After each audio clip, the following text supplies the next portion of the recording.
प्रशिक्षुओं तथा श्रोताओं का बहुत बहुत स्वागत है हमारे इस YouTube channel at educational platform में। आज हम लोग बात करने जा रहे हैं जो बहुत ही इम्पोर्टेंट टॉपिक है और ख़ास करके बीएड डीएलएड के वैसे प्रशिक्षुओं के लिए जो फर्स्ट ईयर के स्टूडेंट, फर्स्ट ईयर के जो ये ट्रेनीज़ हैं, प्रशिक्षु हैं, इन्हें फर्स्ट ईयर में ऑब्जर्वेशन करना होता है स्कूलों में जाकर के, जहाँ पर इन लोगों को 1 महीने की जो यह ट्रेनिंग होती है निर्धारित विद्यालयों में, वहाँ पर जाकर के ये ट्रेनिंग करते हैं, जिन्हें हम टीचिंग ऑब्जर्वेशन के नाम से जाना जाता है। ऑब्जर्वेशन का अर्थ होता है अवलोकन करना। तो किसी भी काम को करने से पहले सीखना पड़ता है और सीखने के बाद उसको प्रयोग में लाया जाता है। उसी प्रकार यह प्रक्रिया है जिसे हम शिक्षण अवलोकन प्रक्रिया कहते हैं। यहाँ जो आप एक फ़ाइल देख रहे हैं बनाई गई है, आपके ही तरह किसी स्टूडेंट ने बनाया हुआ है। यह एक नमूना मात्र है, यह एक एग्जाम्पल मात्र है, यह एक उदाहरण मात्र है। आप इससे बेहतर फाइल बना सकते हैं यदि बनाना चाहें तो, और एक अच्छे स्टूडेंट की तरह उसे अपने जीवन में उतार सकते हैं तथा अपने छात्र छात्राओं को आप अच्छे से ट्रेनिंग दे सकते हैं। अवलोकन में होता है कि हम सभी सीखने का प्रयास करते हैं, पहले सीखते हैं और फिर जाकर पढ़ाते हैं, जिसे हम टीचिंग ऑब्जर्वेशन फाइल के तौर पे कंप्लीट करते हैं। उम्मीद करता हूँ कि आप इस फाइल को बनाने में शुरू से आखिरी तक इस फाइल को आराम से धीरे धीरे चला करके देखेंगे, स्किप नहीं करेंगे।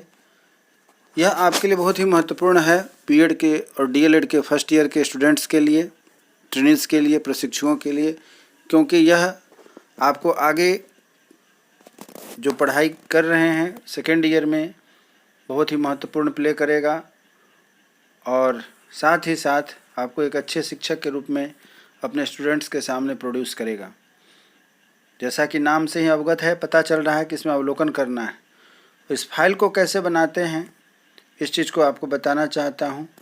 यह फाइल मैं 2 वीडियो में बना रहा हूँ। यह आज का जो फाइल है यह टाइप 1 है और इसके बाद जो वीडियो डाली जाएगी टाइप 2 होगी। आप टाइप 1 और टाइप 2 दो तरीके से जैसा इच्छा करे वैसे आप फाइल को बना सकते हैं। दोनों ही प्रक्रिया सही है और आपकी बनाने की क्षमता के ऊपर निर्भर करती है कि आप कैसे बना सकते हैं। दोनों ही प्रक्रिया आसान है, अच्छी है और आप इस फाइल को कंप्लीट रूप से बना सकते हैं यदि धीरे धीरे चला करके, यदि आप सीखना चाहते हैं, देखना चाहते हैं, करना चाहते हैं तो धीरे धीरे चला करके इसको आप आराम से इसकी कॉपी कर सकते हैं, देख सकते हैं, समझ सकते हैं। स्किप करने से आपके समझ में नहीं आएगा। अब ये आपके ऊपर निर्भर है कि आप इस फाइल को कितने अच्छे ढंग से समझते हैं और समझ करके इसको अपने कार्य के अनुरूप बना पाते हैं। यह एक उदाहरण स्वरूप है, जैसा कि मैं बार बार कह रहा हूँ। इससे बेहतर फाइल आप बना सकते हैं। सिर्फ करना इतना है कि इस फाइल को शुरू से आखिरी तक धीरे धीरे चलाकर आराम से बनाएं, देखें और फिर एक अच्छा बेहतर फाइल आप बना सकते हैं। इसी उम्मीद के साथ कि आप एक अच्छे फाइल को बनाने के लिए प्रयासरत हैं और हमारे वीडियो के साथ जुड़े हैं, तो वीडियो को आखिरी तक देखें, जिससे कि आपका जो उद्देश्य है वह सफल हो सकेगा। ज़्यादा समय न लेते हुए अपने प्रक्रिया को आगे बढ़ाते हैं और बताते हैं, बात करते हैं कि कौन सी फाइल कैसे बनाई जाएगी। तो जैसा कि आप देख रहे हैं, इस फाइल को आपको खुद ही बनाना है। तो यह फ्रंट पेज है जिसे कि आप डेकोरेट करके बनाएंगे। इस स्टूडेंट ने डेकोरेट किया हुआ है। ऊपर में कॉलेज का इंट्रोडक्शन है, बीच में आप देख रहे हैं कि टाइटल दी गई है, इसका हेडिंग है टीचिंग ऑब्जर्वेशन फाइल। सेशन दिया गया है बीएड फर्स्ट ईयर। यहाँ स्पष्ट हो रहा है कि यह बीएड फर्स्ट ईयर की फाइल है जिसे आप देख रहे हैं। और इसके बाद जो नीचे आप देख रहे हैं, यहाँ पर स्टूडेंट का डिटेल्स है, स्टूडेंट के नाम है, रोल नंबर है, नेम ऑफ द स्कूल जहाँ पर आप ऑब्जर्वेशन करने के लिए गए थे वे सभी हैं, और सबमिटेड टू अर्थात किसको आप सबमिट कर रहे हैं, आपके हेड कौन है, उसके बारे में यह परिचय है। चलिए अब आगे बढ़ते हैं। जैसा जैसा आगे हम सबों को करना है उस पर दिखाया जा रहा है यह विषय सूची, अर्थात इस फाइल को बनाने में कौन कौन से कंटेंट कहाँ पर हैं उस चीज़ को यहाँ दिखाया गया है। तो सबसे पहले इस फाइल को जब हम बनाना शुरू करते हैं तो उसमें सबसे पहले जो प्रक्रिया आती है वह है विषय सूची की। आप देख रहे हैं पहला है क्रमांक संख्या 1, उसे हम कह रहे हैं आभार पत्र। दूसरा है प्रस्तावना। तीसरा है विद्यालय का परिचय। चौथा है प्रधानाचार्य का परिचय। पांचवा है प्रार्थना सभा, अर्थात जो असेंबली हो रही है वह कैसी है, क्या है। उसके बाद छठा है राष्ट्रीय गान। सातवां है समय तालिका। आठवां है मध्याह्न भोजन योजना। नौवां है संपूर्ण पाठशाला अवलोकन। आप जिस स्कूल में जाते हैं पूर्ण अवलोकन होता है और उस अवलोकन के आधार पर आप ज्ञान की प्राप्ति करते हैं, जिससे कि कल जब आप शिक्षक बन करके समाज में उतरें, विद्यालय में उतरें, तो वहाँ पर एक अच्छे से शिक्षक के रूप में इसका प्रयोग कर सकते हैं। उसके बाद है 10वां पॉइंट है कक्षा अवलोकन। और लास्ट में जो आप देख रहे हैं छात्र अध्यापिका शिक्षक वार्ता, छात्र अध्यापिका छात्र वार्ता और लास्ट है निष्कर्ष। तो इस प्रकार से 13 इसके पॉइंट्स हैं जो आप 13 पेज में देखेंगे।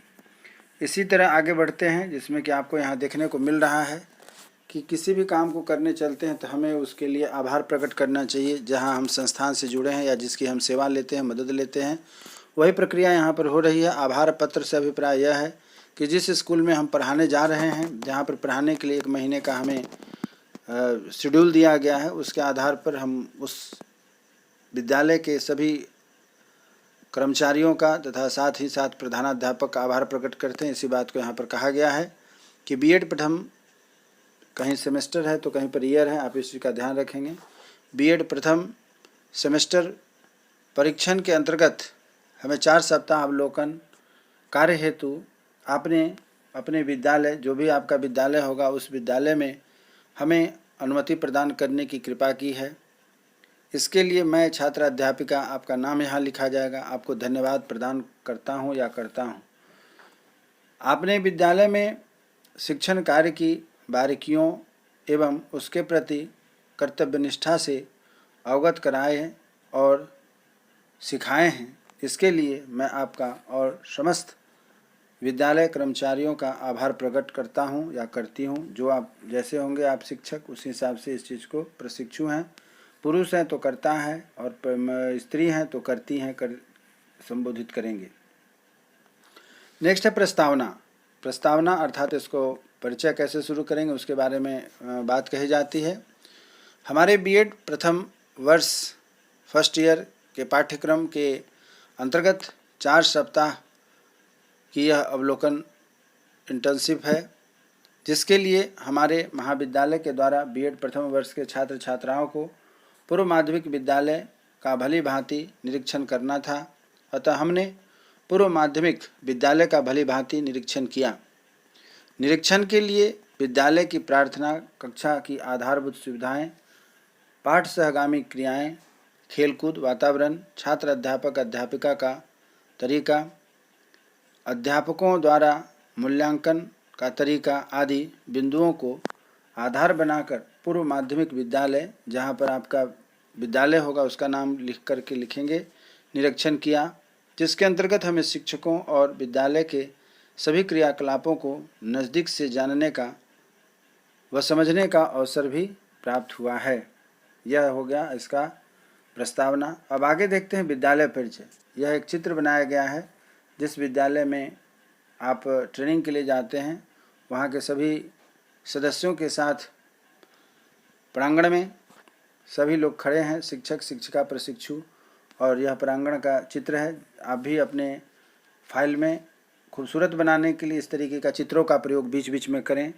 उससे एक परिचय भी विकसित होता है और साथ ही साथ आपकी फाइल भी अच्छी बनती है। विद्यालय का नाम जो आप यहाँ देख रहे हैं, यह उस बच्चे के द्वारा बनाया गया है।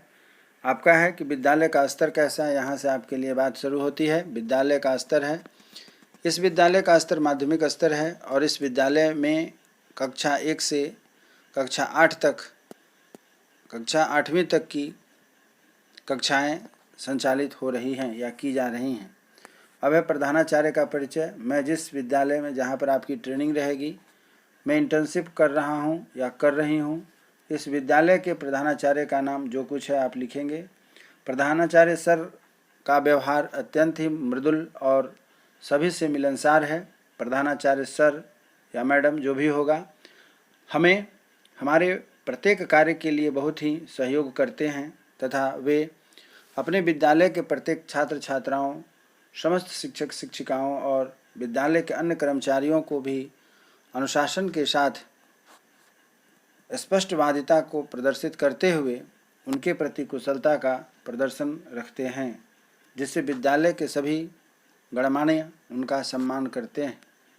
वे विद्यालय के प्रत्येक कार्यक्रम तथा खेलकूद प्रतियोगिताओं व अन्य सभी गतिविधियों में छात्रों को प्रोत्साहित करते हैं ताकि सभी विद्यार्थियों का संपूर्ण विकास हो सके। यह सब उनके ज्ञान, शांत एवं मृदुल व्यवहार, कुशलता के कारण है, जिससे उनका व्यक्तित्व निखर कर सामने आता है। इसी प्रकार प्रार्थना सभा के बारे में कुछ बातें कही गई हैं, जिसमें बताया गया है कि प्रार्थना सभा का महत्व और उद्देश्य क्या है। तो यहाँ जो हमें लिखना है वह आप देख रहे हैं कि हर अच्छे कार्य की शुरुआत सकारात्मक ढंग से होनी चाहिए, इसलिए विद्यालय के कामकाज की शुरुआत प्रार्थना सभा में की जाती है। प्रत्येक विद्यालय की अपनी प्रार्थना सभा होती है। उस प्रार्थना सभा में शिक्षक शिक्षिका, छात्र छात्रा एवं अन्य कर्मचारी भाग लेते हैं। इस विद्यालय जहाँ कि आप पढ़ा रहे हैं में भी शिक्षण कार्य शुरू करने से पहले प्रार्थना सभा आयोजित की जाती है। इसी प्रकार आगे बढ़ते हैं, जिसमें हम देखते हैं कि क्या है। तो विद्यालय में होने वाली प्रार्थना, जो यह प्रार्थना उस विद्यालय में आयोजित होती है, उसके बारे में यहाँ पर आपको वह प्रार्थना लिखा गया है। बहुत सारे गवर्नमेंट स्कूल में लगभग यही प्रार्थना होती है जो यहाँ दिखाया गया है। तू ही राम है, तू रहीम है, तू करीम कृष्ण खुदा हुआ, तू ही वाहेगुरु, तू ही यीशु मसीह, हर नाम में तू समा रहा, तेरे जात पात कुरान में, तेरा दर्श वेद पुराण में, गुरु ग्रंथ जी के बखान में तू प्रकाश अपना दिखा रहा, तू ही राम है, तू रहीम है, तू कृष्ण, तू करीम कृष्ण खुदा हुआ। अरदास है कहीं कीर्तन, कहीं राम धुन, कहीं आह्वान, कहीं वेद का है सब रचन, तेरा भक्त तुझको बुला रहा, तू ही राम है, तू रहीम है, तू कृष्ण, तू खुदा हुआ। इस तरीके से इनकी प्रार्थना पूरी होती है। प्रार्थना सभा में प्रार्थना के बाद राष्ट्रगान होता है, जो आप सभी जानते हैं। आप अपने फाइल में राष्ट्रगान को लिख सकते हैं। जन गण मन जो हमारा राष्ट्रीय गान है उसको यहाँ पर लिखना है। इसमें विशेष अलग से बताने की आवश्यकता नहीं है, आप सभी इस चीज़ से अवगत हैं। चलिए आगे बढ़ते हैं। इसी सिलसिला को आगे बढ़ाते हुए देखते हैं क्या है आगे। आगे हमारा जो यह फाइल है वह आपको दिखा रहा है कि समय तालिका, अर्थात जब आगे की प्रक्रिया में बढ़ते हैं तो प्रत्येक कक्षा के संभावित टाइम टेबल जो निर्धारित की गई है उस पर आधारित यहाँ पर टाइम टेबल बनाया गया है, उसी पर हम लोग चर्चा कर रहे हैं। 40 मिनट की यह टाइम टेबल है, जो आप देख करके यहाँ समझ सकते हैं कि कैसे यहाँ पर बनाया गया है। आप देखेंगे यहाँ लेफ़्ट टू राइट पीरियड दिए गए हैं और ऊपर से नीचे की ओर आप जो देख रहे हैं यह घंटियों की पाली दी गई है, कौन कौन सी घंटी है। शुरू के जो 1, 2, 3, 4 पीरियड के बाद लंच होता है और लास्ट के 2 पीरियड पढ़ाई होती है, अर्थात 6 पीरियड की पढ़ाई है, जिसे यहाँ पर रूटीन के तौर पर आपको दिखाया गया है। इसी प्रकार आगे बढ़ते हैं। जो हम देख रहे हैं मध्याह्न भोजन योजना में रसोई 3 है, बर्तन पर्याप्त हैं। आहार तालिका जो आप देख रहे हैं, क्रम संख्या सोमवार के दिन जो बनाया जा रहा है, मंगलवार के दिन जो भोजन के अवयव हैं, आइटम है, वो दिखाया गया है। तीसरा है बुधवार के दिन जो यहाँ पर दिखाई जा रही है वो सभी रसोई में पकाए जाते हैं। बृहस्पतिवार के दिन चावल, मिश्रित दाल, हरी सब्जी रहती है। शुक्रवार के दिन चावल, जई के छोले, चने के छोले, अंडे, फल वगैरह होते हैं। शनिवार को हरी सब्जी, मिश्रित खिचड़ी, चोखा वगैरह बनता है। इस प्रकार आगे बढ़ते हैं कि संपूर्ण पाठशाला का अवलोकन यहाँ हो रहा है। संपूर्ण पाठशाला के अवलोकन में आप देख रहे हैं कि विद्यालय में कमरों की व्यवस्था, यह महत्वपूर्ण बात है। आगे जो आप देख रहे हैं, विद्यालय के सभी कमरे एक निश्चित आकार के बने हुए हैं। सभी कमरों में फर्श चिकनी है तथा दरवाज़ा और खिड़की लगे हुए हैं। हर कमरों में फर्नीचर की पर्याप्त व्यवस्था है, खिड़कियों से स्वच्छ वायु तथा पर्याप्त रोशनी भी उपलब्ध होती है। दूसरा जो आप देख रहे हैं वह है विद्यालय में घंटी की व्यवस्था। यह भी अवलोकन का विषय है। विद्यालय में प्रत्येक कक्षा चक्र की समाप्ति पर घंटी बजाई जाती है जिससे कि छात्रों को अगली कक्षा का प्रारंभ होने से संबंधित संकेत मिल सके। घंटी प्रथमाचार्य के कमरे के बाद बरामदे में रखी गई हुई है। यह टंगा जो है हेडमास्टर साहब के सामने टंगा हुआ है कमरे के बाहर में। अगला पॉइंट है विद्यालय में पीने के पानी की व्यवस्था। यह भी अवलोकन का विषय है। विद्यालय में पीने के लिए जो पानी है, एक सरकारी नल है तथा हैंडपंप की व्यवस्था है। यहाँ पानी टंकी भी है जिसमें नल लगे हुए हैं और वहाँ से बच्चों को पानी मिलती है। उसी प्रकार विद्यालय में खेल का मैदान भी है। विद्यालय परिसर में एक खेल का मैदान है जिसमें विद्यालय के सभी छात्र खेलते हैं। सभी छात्राएं ठंडे की मौसम में मैदान में बैठकर अध्ययन कर रहे हैं और उनके बैठने के लिए मैदान में व्यवस्था पर्याप्त है। उसके बाद अगला टॉपिक जो आप देख रहे हैं वह है कि विद्यालय में शौचालय की व्यवस्था। शौचालय का होना किसी भी विद्यालय की स्वच्छता के लिए अत्यंत आवश्यक है। इस विद्यालय में भी स्टाफ के लिए अलग और छात्र छात्राओं के लिए अलग शौचालय की व्यवस्था की गई है। उसी प्रकार विद्यालय के अन्य सुविधाओं में हम लोग देखते हैं कि विद्यालय के सभी कक्षाओं में प्राकृतिक व कृत्रिम दोनों ही प्रकार के प्रकाश की व्यवस्था है। विद्यालय परिसर में पेड़ पौधे भी लगे हुए हैं जिससे यहाँ का वातावरण शुद्ध रहता है। बच्चे स्वच्छ प्राणवायु ग्रहण करते हैं अतः विद्यालय में स्वच्छता की उत्तम व्यवस्था है। इसी प्रकार कक्षावलोकन को हम देखते हैं कि कक्षावलोकन कैसे होता है, अर्थात जो शिक्षक पढ़ाने जा रहे हैं कक्षा में वो कैसे पढ़ा रहे हैं। तो सबसे ऊपर विद्यालय का नाम है, अध्यापिका जो पढ़ाने जा रही है उनका नाम है, कक्षा 8 है, पीरियड पहली है, दिनांक 10/3/2022 है। पीरियड जो है वह आप देख रहे हैं कि दूसरी है और यहाँ विषय जो पढ़ाया जा रहा है वह सामाजिक विषय, सामाजिक विज्ञान तथा प्रकरण है मुद्रा का अर्थ। अब इसकी व्याख्या हम देखते हैं कि कैसे शिक्षक ने किया है क्लास में। तो प्राथमिक शिक्षण व्यवस्था जो है वह है कि कक्षा व्यवस्था सामान्य है क्योंकि सभी छात्र व्यवस्थित रूप से बैठे हैं। कक्षा का वातावरण तथा कक्षा में प्रकाश की व्यवस्था उत्तम है। सभी छात्र परिपक्व, पंक्तिबद्ध व अनुशासन में बैठे हुए हैं। अध्यापिका ने कक्षा व्यवस्था पर नज़र दोहराई व अविलंब ही श्यामपट्ट कार्य प्रारंभ कर दिया। श्यामपट्ट पर सभी सूचनाएं जैसे दिनांक, विषय पाठ का नाम व विषय वस्तु आदि निजी व अविलंब ही शिक्षण कार्य प्रारंभ हो जाती है। इसी प्रकार आगे देखते हैं कि पाठ योजना, पाठ का उद्देश्य क्या है, उस पर चर्चा हो रही है। शिक्षिका ने विकास वस्तु के विषय वस्तु के अनुसार पाठ योजना को निर्धारित किया और पाठ योजना के अनुसार ही शिक्षण कार्य प्रारंभ किया। शिक्षिका ने विद्यार्थियों के सामने शिक्षण के जो उद्देश्य रखे वे उनके विषय के अनुरूप रखे। विद्यार्थियों के अधिगम विषय का चयन किया गया। इसी प्रकार आगे बढ़ते हैं। तीसरा है कि विषय वस्तु का प्रस्थापन। शिक्षा का विषय वस्तु छात्रों के स्तर की दृष्टि से उचित है और पाठ से संबंधित विषय वस्तु चयन विद्यार्थियों के मानसिक स्तर को ध्यान में रख करके किया गया है। चौथा पॉइंट है मूल्यांकन। मूल्यांकन से अभिप्राय यह है कि शिक्षिका ने पाठ योजना समय पर पूरी की और पाठ का उद्देश्य पूर्ण हुआ। छात्रों के अधिगम का मूल्यांकन मौखिक प्रश्नोत्तरी विधि के द्वारा किया जा रहा है, परंतु छात्राओं में आत्मविश्वास की कमी नज़र आ रही है। टिप्पणी है, सुझाव है। पांचवा पॉइंट, मेरी दृष्टि से शिक्षिका का पढ़ाने का जो तरीका है उचित है, परंतु विद्यार्थियों में ही आत्मविश्वास तथा सक्रियता की कमी लगी। अतः पाठ को थोड़ा और रुचिकर तरीके से छात्रों के तरीके से रखकर छात्रों के मनोबल को बढ़ाया जा सकता था। अब छात्र अध्यापिका और शिक्षक वार्ता, छात्र अध्यापिका और शिक्षक वार्ता क्या होती है इस पर देख रहे हैं।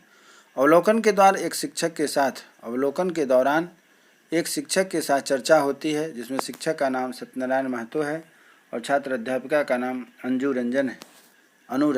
इन दोनों के बीच में कुछ जानकारी संबंधित बातें चल रही है। छात्र अध्यापिका पूछती हैं, क्या आप इस प्रोफेशनल में अपनी इच्छा से आई हैं या नौकरी मिल गई इसलिए आ गई हैं? शिक्षक ने जवाब दिया, पहले से रुचि होने के कारण और फिर नौकरी भी मिल गई इसीलिए आया हूँ। अध्यापिका इसी प्रकार पूछती हैं कि कक्षा में जब बच्चे बार बार प्रश्न करते हैं तो क्या महसूस करती हैं? तो शिक्षिका ने जवाब दिया, जब बच्चे प्रश्न करते हैं तो अच्छा लगता है क्योंकि उससे बच्चों के अधिगम स्तर के संबंध की जानकारी मिलती है। फिर छात्रा अध्यापिका ने पूछा, क्या आप कमज़ोर बच्चों के अभिभावकों से संपर्क करते हैं? शिक्षक ने कहा, हाँ। छात्रा अध्यापिका ने फिर से प्रश्न किया, क्या आप अपनी पाठ्य पुस्तकों के अंत में अन्य संदर्भों के पुस्तकों का अध्ययन भी कराते हैं? शिक्षक ने कहा, हाँ। छात्र अध्यापिका ने पूछा फिर से कि क्या आप सरकार द्वारा चलाई जा रही शैक्षिक योजनाओं के बारे में निरंतर जानकारी रखती हैं? शिक्षिका ने कहा, हाँ। नोट है आखिरी में यह कि अध्यापक महोदय ने वार्ता का जो पक्ष था वह सकारात्मक रहा।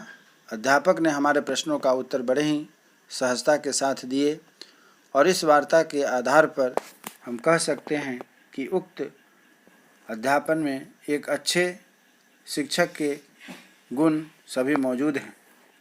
और लास्ट में है छात्र अध्यापिका छात्र वार्ता, अर्थात जो प्रशिक्षु हैं वह छात्रों के साथ कुछ वार्ता करते हैं जिससे कि उससे भी कुछ अवलोकन किया जा सके, कुछ सीखने का मौका मिले। तो एक छात्र के साथ छात्र अध्यापिका की जो बातचीत है उसे आप देखेंगे। छात्र का नाम है वैभव कुमार, उम्र है 13 वर्ष, कक्षा है 7वीं ए, रोल नंबर है 11। इस प्रकार छात्र अध्यापिका का नाम अनुरंजन है और छात्र अध्यापिका पूछती हैं कि आप विद्यालय अपनी मर्जी से आते हैं या मजबूरी से? छात्र ने जवाब दिया, अपनी मर्जी से आता हूँ, विद्यालय आना अच्छा लगता है। छात्र अध्यापिका ने पूछा, क्या विद्यालय में अध्यापिका सभी छात्रों को से प्रश्न पूछते हैं? छात्र ने कहा, हाँ। छात्र अध्यापिका ने फिर पूछा, क्या अध्यापक खाली समय में छात्रों की समस्याओं के बारे में जानकारी रखते हैं? छात्र ने कहा, हाँ। छात्र अध्यापिका ने फिर से प्रश्न किया, क्या अध्यापक छात्रों के विकास हेतु उनके अभिभावकों से मिलते हैं? छात्र ने जवाब दिया, हाँ। छात्र अध्यापिका ने फिर पूछा, आपके मजबूत विषय कौन कौन से हैं? छात्र ने जवाब दिया, हिंदी और गणित। छात्र अध्यापिका यहीं नहीं रुकती हैं, उनके द्वारा फिर प्रश्न पूछा जाता है, आप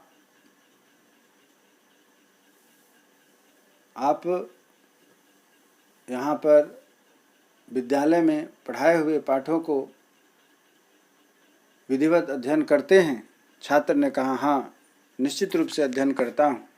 छात्र अध्यापिका ने पूछा, आपको पढ़ाई के अलावा और क्या क्या अच्छा लगता है? छात्र ने कहा, खेलना और अंतराक्षरी खेलना, मतलब आउटडोर इंडोर गेम के बाद अंतराक्षरी खेलना भी पसंद है। नोट है कि छात्र से वार्तालाप काफ़ी सकारात्मक रहा। छात्र ने हमारे प्रश्नों का उत्तर बड़ी सहजता के साथ दिया। इस वार्तालाप के आधार पर हम कह सकते हैं कि उक्त छात्र के कथन के अनुसार इस विषय के अध्यापक अध्यापिका को पढ़ाने का तरीका काफ़ी उत्तम रहा है। निष्कर्ष जो इस फाइल की आखिरी पॉइंट्स है, यह जो विद्यालय है राजकीय मध्य विद्यालय जो भी है जहाँ पर आपकी ट्रेनिंग रहेगी का पूरा अवलोकन करने के बाद हमने पाया कि विद्यालय में बच्चों के लिए ज़्यादा से ज़्यादा सुविधा प्रधानाचार्य बच्चों को प्राप्त कराने में पूरी कोशिश करते हैं जिससे बच्चे अपने जीवन में पूरी सफलता प्राप्त कर सकें। विद्यालय में बच्चों का मानसिक और शारीरिक रूप से पूरा ध्यान रखा जाता है तथा बच्चों को उनके उज्जवल भविष्य के लिए अच्छी शिक्षा प्राप्त कराई जाती है, ताकि बच्चे बड़े होकर जीवन में कुछ कर पाएँ और आगे बढ़ पाएँ। इस प्रकार यह आपका टीचिंग ऑब्जर्वेशन फाइल की प्रक्रिया पूरी हो जाती है। और जैसा कि मैंने आपको शुरू में बताया कि यदि आप इस फाइल को अच्छे से बनाना चाहते हैं, तरीके से बनाना चाहते हैं, तो हमारे वीडियो को स्किप ना करते हुए धीरे धीरे आराम से एक एक बिंदु को समझते हुए आगे बढ़ते जाएं और उसके हिसाब से आप अपनी फाइल को तैयार करते जा सकते हैं। उम्मीद करता हूं कि आज का जो हमारा यह पढ़ाया जाने वाला, बताया जाने वाला टॉपिक था, डिस्कशन का विषय था, आपके समझ में आया होगा और आप एक अच्छे फाइल को तैयार कर सकेंगे। जैसा कि मैंने बताया, उससे आप एक बेहतर फाइल तैयार करें, जिससे कि आपका यह ऑब्जर्वेशन सार्थक हो, सफल हो और आप अपने बच्चों के साथ, स्टूडेंट्स के साथ अच्छे जो से समय जो व्यतीत करेंगे 1 महीने का, वह बड़ा ही उपयोगी, कारगर साबित होगा आपके आगे के भविष्य के लिए। आज की यह फाइल की जो डिस्कशन रही, यदि आपको अच्छा लगा हो तो लाइक, शेयर के साथ साथ सब्सक्राइब करें।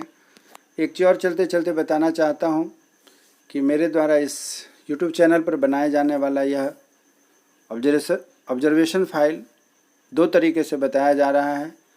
यह जो कंप्लीट हो रहा है टाइप 1 है। टाइप 2 इसके बाद वाली जो कड़ी होगी उसमें आपके सामने लेकर के प्रस्तुत होऊंगा। आप हमारे इस YouTube चैनल को देख रहे हैं और यदि आप नए हैं तो इसे सब्सक्राइब करें, जिससे कि आपके शिक्षा और रोजगार से जुड़ी हुई जो भी सूचना हो आपको सबसे पहले प्राप्त हो सके हमारे नोटिफिकेशन के द्वारा।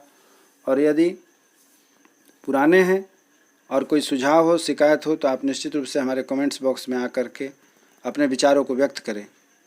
इसी उम्मीद के साथ कि फिर अगले एपिसोड में हमारी आपकी एक नए टॉपिक पर डिस्कशन होगी और मुलाकात होगी। तब तक स्वस्थ रहें, मन लगाकर पढ़ाई करें तथा हमारे वीडियो का इंतज़ार करें। तब तक के लिए जय हिंद, जय भारत।